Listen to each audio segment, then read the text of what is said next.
In Gatwick, a flight has just arrived from Trinidad.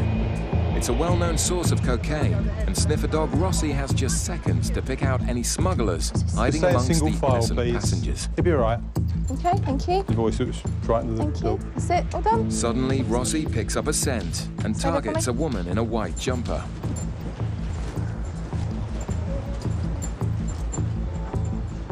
Just stand still for me. UK border sniffer dogs are trained to pinpoint the exact location of any drugs.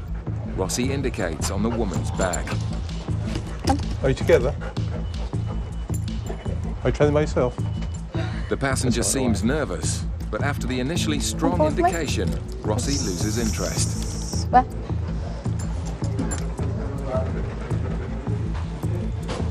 Okay, thank you, madam. That's fine, thank you.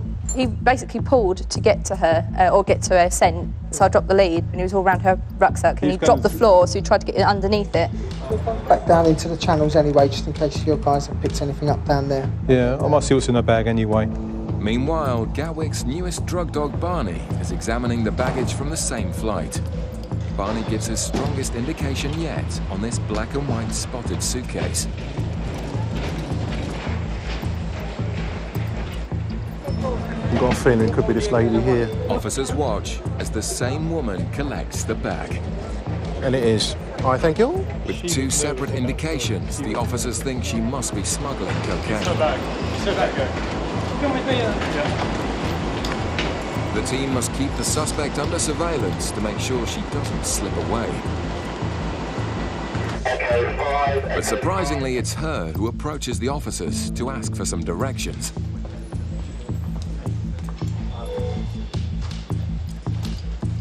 Fitz intercepts the passenger. Hi, where are you travelling from today?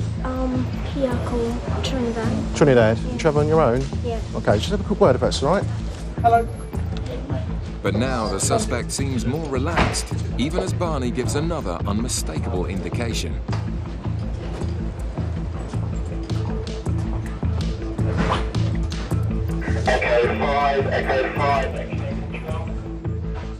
The sniffer dogs believe the bags contain cocaine, but now it's up to Fitz to find it.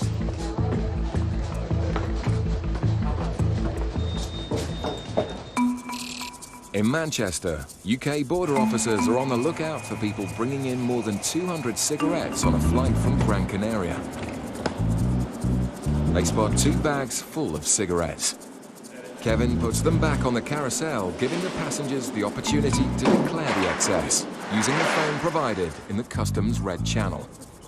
Ignoring the signs, they walk through nothing to declare, and the passengers aren't happy to hear that the goods will now all be seized. There's no signage and and we have to go and pick a phone up. No, there's there's nothing telling me to pick a phone up. when you walk in here, So can you categorically say I didn't go near that phone? I can do you because I watched it. I went round the back of the belt, I x-rayed the flight. I seen you pick up your bags off the belt, and I watched you walk towards the green channel. You never went anywhere near the good to declare channel. You walked straight into the green channel saying, yeah, not to declare. Okay? It's going to be no tax. It's going to be seized from you today. The red phones have been there for years, but the man's still hoping to bend the rules. The manager or someone. There you go. What's the crack here? As the officers already said, there's signs out there. No, there's nothing that says we have to pick a phone up though, is there? Come on. We can't, there's nothing we can do. If you'd have declared them at the red point, you could have paid the dues. Manager, of course there's something you can do. There's not. No, I've never brought anything back in there. Now other passengers decide to get involved. No reason in the custody. They love to It's not signs, you know. I'm talking to you, mate. I'm talking to you. Well, I'm not listening to you. Right, I'll just show you the red point where the gentleman that's just been very abusive to us about not having the opportunity to declare the cigarettes. This is where he should have come. Bringing in excess goods, you should declare them at the red point. The gentleman's argument was there was no staff behind the red point. We tried to explain that there's a red phone there for him to use, and he said, well, he shouldn't have to do that. There's no signs telling you to do that. And there quite clearly is. It says there, goods to declare, you will speak to an officer or make your declaration using the red telephone. So, he's not got a leg to stand on, I'm afraid.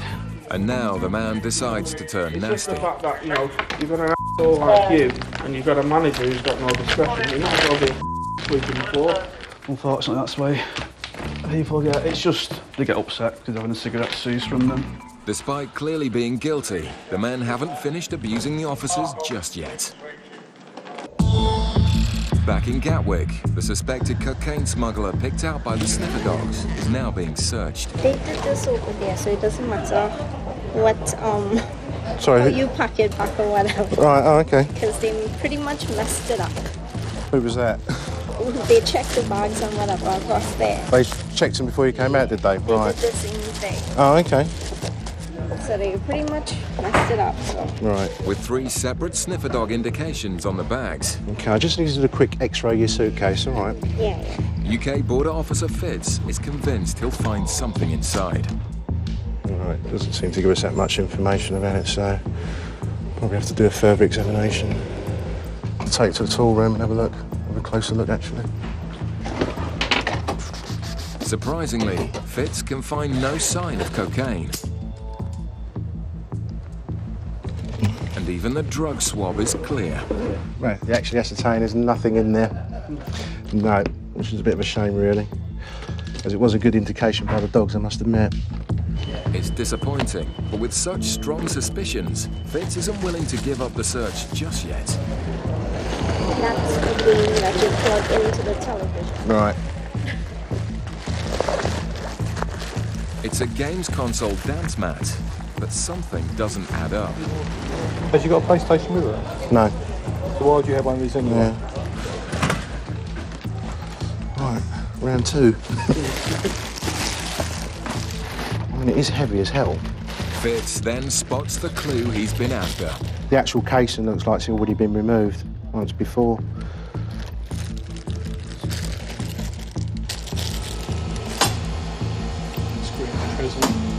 This acts like a sniffer dog. It's just looking for minute particles of substances that within stock high. It's got to be there.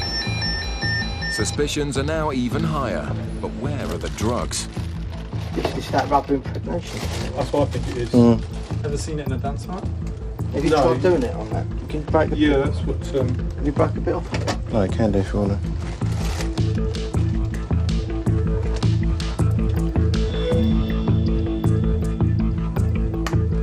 The material's gone blue. Oh. I can't say that's a positive then. Amazingly, the rubber inside the dance mat Okay, is so full at this of present cocaine. time, the time is 10:10. I'm arresting you on suspicion of being involved in the importation of a controlled drug. It just Okay? goes to show, You don't have to with say anything, smugglers but it may using harm ever your more defence devious if you fail to methods, mention when the officers questioned can something take which you may nothing later for rely on in granted. court. Anything you do say may be given in evidence. Do you understand? Okay. The officer's persistence has paid off, and yet another smuggler has been caught red-handed. North. The drugs were ingeniously hidden, and one member of the team deserves a special reward. Knock yourself out, you little star. Well, he's just had his second job in 3 days to cocaine detections, which is unprecedented for such a new dog. He's only been in the job for 6 months. It's brilliant. But in the meantime, he's going to get this as a treat because it's just an unbelievable job for such a young dog. And while Barney enjoyed his bone, the woman won't be enjoying her freedom. She pleaded guilty and could be facing around 10 years in prison. Back in Manchester, the angry passengers want to appeal against the decision to seize their cigarettes. But they're now refusing to sign the paperwork. I had 606 stuff on me when it says. After 2 hours, the men are starting to test the officer's That's my argument patience. here. There you go. That is my argument. Right. Whether it goes to appeal or not, Right. he won't get his cigarettes back. Okay. You won't get your cigarettes back because you've entered the goods nothing to declare channel, stating that you've got nothing to declare. And I followed you straight to the green channel. Dad, just it. Can't be with it. It's just job worse. Well, I was going to say that we've got more pressing things to do than stand here arguing with you. I couldn't agree with you more. So if you don't The understand, already tense exchange is about to escalate. again, you need to just learn that you Learn what? learn. Why are you why my are dad? you talking like that? Don't talk to Why are me you like I'm talking a like piece that? of lad. Yeah, hold on, you're the one you were talking to us like a piece of. Laughing for no reason. Yeah, Don't is he try not to tell me entitled- what is he to not do. Yo, entitled- don't try to tell me what to do. Stand He's up. having a conversation. I'll tell you now, and have less of that now, otherwise I'll arrest you and I'll have you upstairs. Right, let's So just... pack it in now. And they were getting quite abusive, and it was getting to the stage where we thought they might be having to arrest them for obstruction or even assault. He was getting close to them. It looked like they were going to lash out. I've not been rude or abusive job. I've tried to be. Luckily, we talked them round and they've left in the end, but not very happy. We've had the cigarettes seized. Just straight down there and then round to your left. The illegal cigarettes will now be destroyed. Coming up, officers stop a suspected terrorist. All his answers are sort of wavering. He's saying one thing, but he's not really backing it up. So he's not telling us the truth about something. Coming up, Cash Dog Miller sniffs out some lies. It's wages or... So have you been working in England then? I thought you came here on holiday.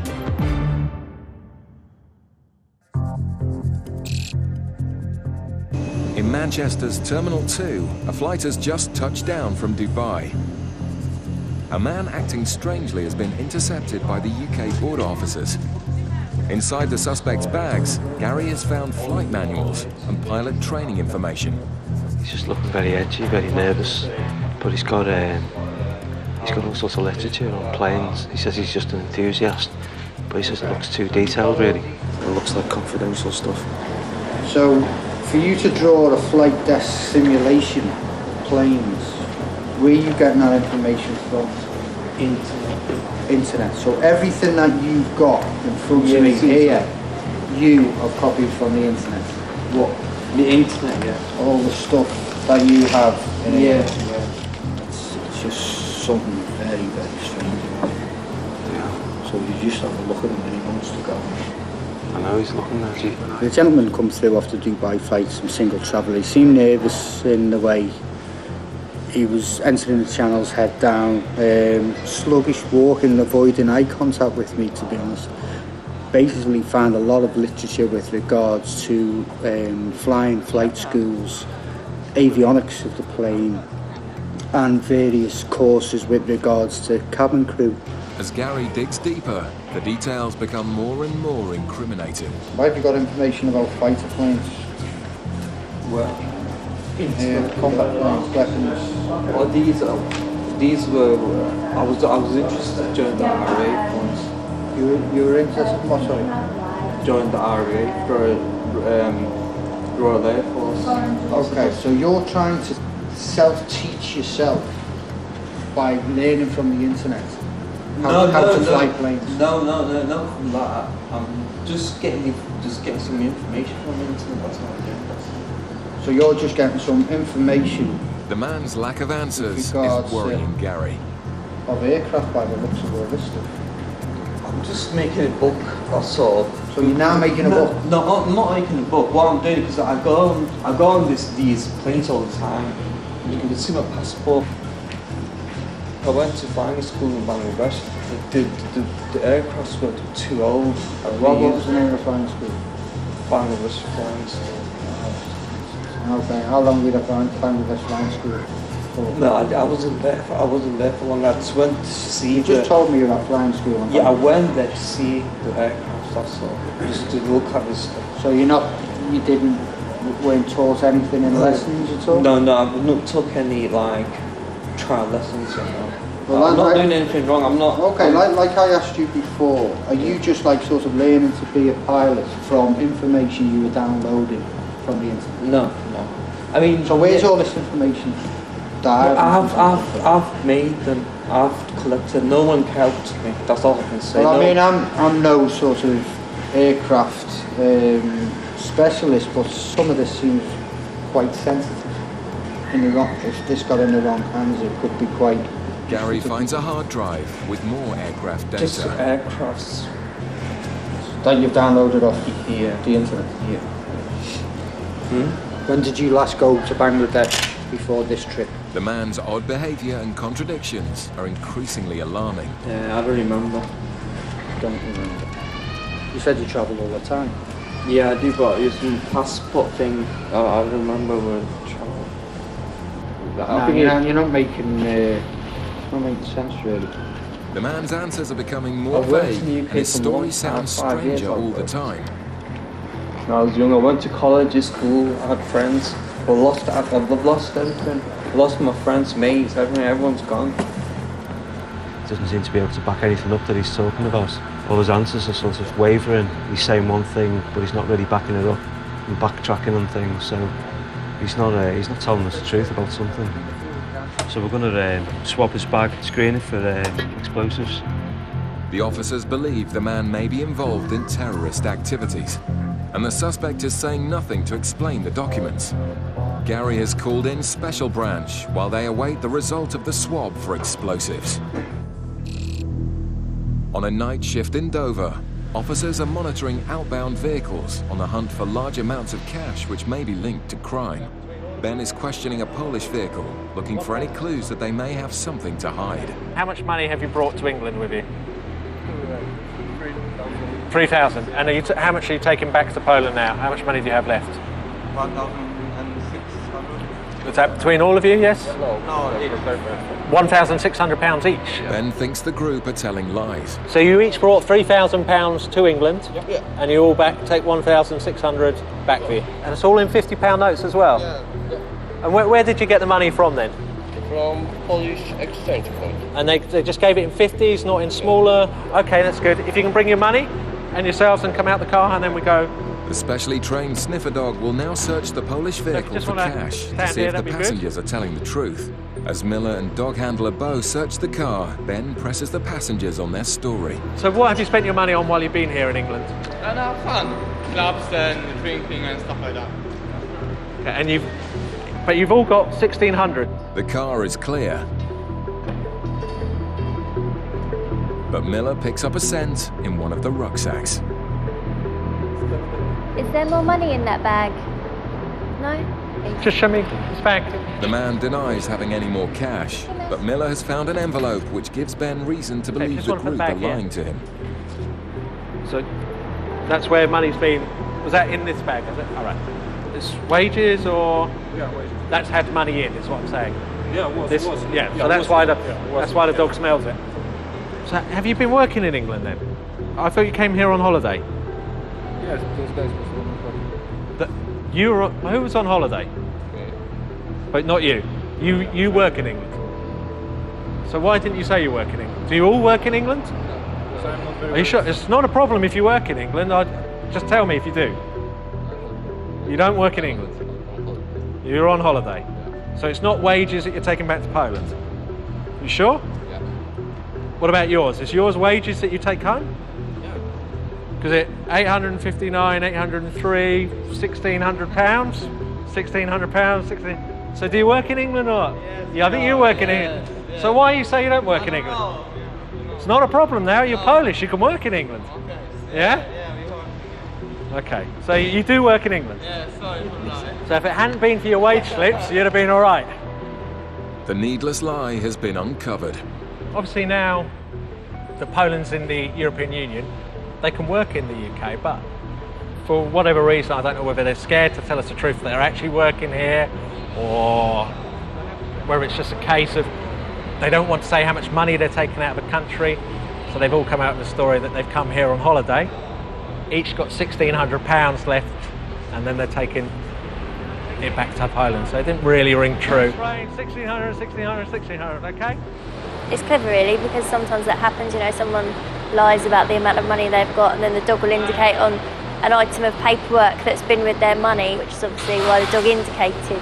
Good. It's a barefaced lie, which officers are used to. Sometimes we don't know why they lie, but sometimes we do find it out, and it's the smallest of reasons, really.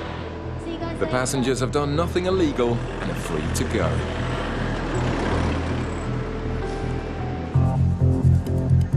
In Manchester, the officers are dealing with something potentially far more serious. They've stopped a passenger with a bag full of sensitive aircraft data. The explosive swab found no trace, but now they found evidence of multiple foreign trips paid for by someone else. Basically, we found a lot of information about aircraft flight simulators, different magazines, different information on fuel from aircraft. What planes are these? Are these small planes and commercial aircraft? No. The Boeing planes, aircraft, the real aircraft, big long planes. Yeah. Gary calls in Special Branch to tell them about the suspect's strange story. My mum's boyfriend pays for it as well. Not only my dad. I've got my mum's boyfriend. He's an Englishman. Go back to the back for? Yeah. In a climate of global terrorism, the officers need to be on the lookout for all suspicious behaviour. That's the cabin crew information. I don't want the cabin crew, but you can keep him if you want, because I'm not doing any work on these. This is the list of... That's on the passport. That's on the passport. He's flown. And does that tell him what's in his passport? 2003, 2008, he said his took off 34 times and landed 34 times. Gary and the UK border officers have taken the questioning as far as they can. They now hand the suspect over to Special Branch for further investigation. Okay, do you want to get your bags and just come and have a word with us? Cheers, mate. I mean, there's nothing secret. I won't keep a secret. Okay, no problem. Yeah, no worries. For Gary and the team, the strange encounter comes to an end. It was bizarre, I can't understand why he's doing all these trips. Just could be in his own little fantasy. He might be a bit of a fruitcake for a chance. The man is led away for questioning, while the border officers wait to find out the cause of the man's strange behaviour.